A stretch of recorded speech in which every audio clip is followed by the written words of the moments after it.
Hi, my name is Arjun, and right now I'm working on a Shrek 2D platformer.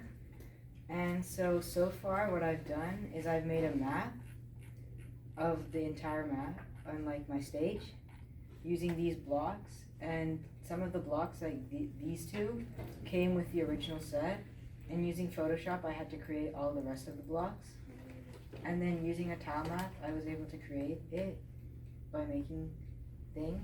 So I was able to make these things by making like triangles and shapes.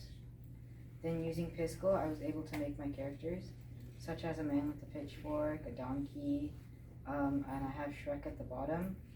And I also made scenery, like backgrounds, such as Shrek's swamp and the castle.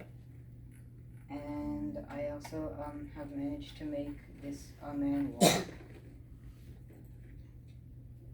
And I'm going to use him as an enemy, so if Shrek touches him, he has to die and he respawns at the beginning. And yeah, that's all I've done. Thank you.